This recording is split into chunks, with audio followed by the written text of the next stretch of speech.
اعوذ باللہ من الشیطان الرجیم بسم اللہ الرحمن الرحیم السلام علیکم ورحمۃ اللہ وبرکاتہ۔ ہر لفظ میں نصیحت، ہر بات میں حکمت۔ پیش ہے ہبہ فاطمہ آفیشیل کی طرف سے۔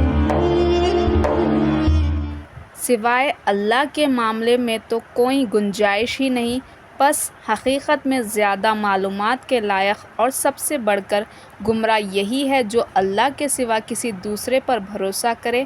ایسے شخص کا جتنا مذاق اڑایا جائے درست، اور اسے جس قدر روک دیا جائے جائز ہے۔ توکل کے معنی ہے بھروسہ کرنا، اور بھروسے کا نتیجہ ہونا چاہیے مقصد میں کامیابی اور اطمینان قلب، اور یہ جب ہی حاصل ہو سکتا ہے کہ اس ذات پر بھروسہ ہو جو ہر قسم کے اختیارات رکھتا ہو، ہر بات سے واقف ہو، ہر چیز کی اہمیت سے خبردار ہو، اور ایسی ذات اللہ کے سوا کسی اور کی ہو نہیں سکتی۔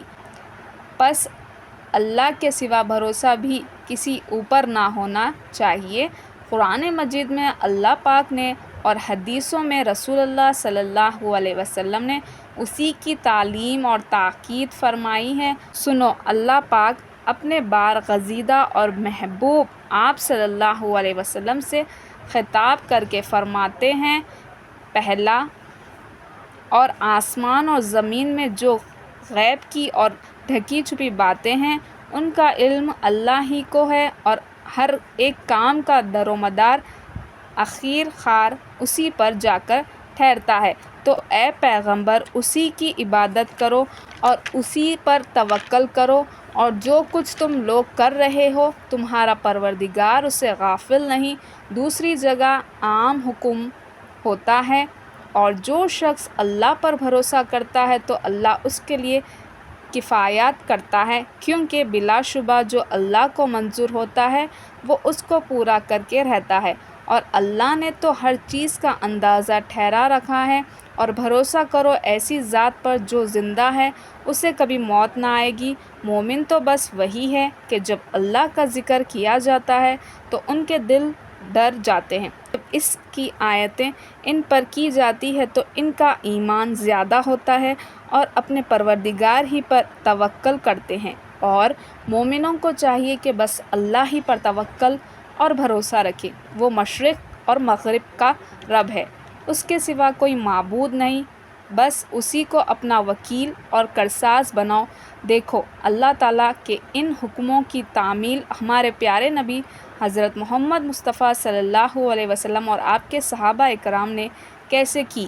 اگرچہ سینکڑوں شکلوں اور ہزاروں مصیبتوں کا سامنا کرنا پڑا، اگر ایک لمحے کے لیے بھی اپنے اور آپ کو پاک تعلیم کے اثر سے آپ کے صحابہ نے اللہ کے سوا اور کسی پر بھروسہ اور توکل نہیں کیا، ہر حال میں اسی کو پکارا اور اسی سے مدد مانگی۔ اب توکل کے بارے میں حضرت محمد مصطفیٰ صلی اللہ علیہ وسلم کے ارشادات سنو۔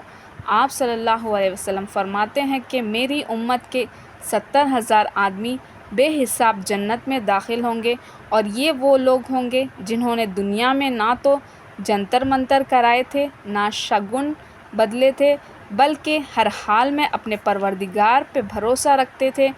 اگر تم اللہ پر بھروسہ رکھتے جیسے کہ اس پر بھروسہ رکھنے کا حق ہے، تو وہ تم کو اسی طرح روزی دیتا ہے جیسے پرندوں کو دیتا ہے کہ صبح کو بھوکے جاتے ہیں اور شام کو شکم سیر ہو کر آتے ہیں۔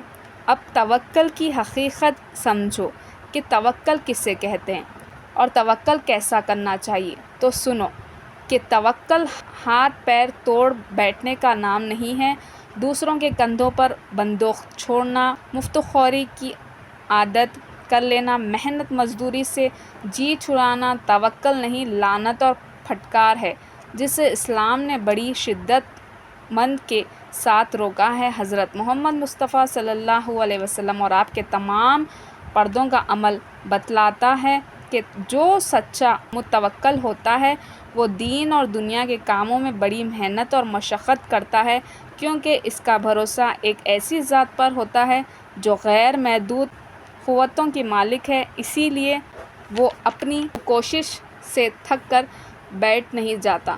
بس ایسا توکل جس میں محنت نہ ہو، تفس پرستی اور دین و دنیا دونوں کے حق میں زہر اور ایسے متوکل قوم اور ملک کے لیے تباہی کا پورا سامان ہے۔ اصل توکل یہ ہے کہ اللہ کی دی ہوئی قوتوں سے مذہب کے احکام کے موافق کام لیا جائے اور پھر اس کی کامیابی کے لیے سچے دل اور پکے اعتماد سے اللہ پر بھروسہ کیا جائے۔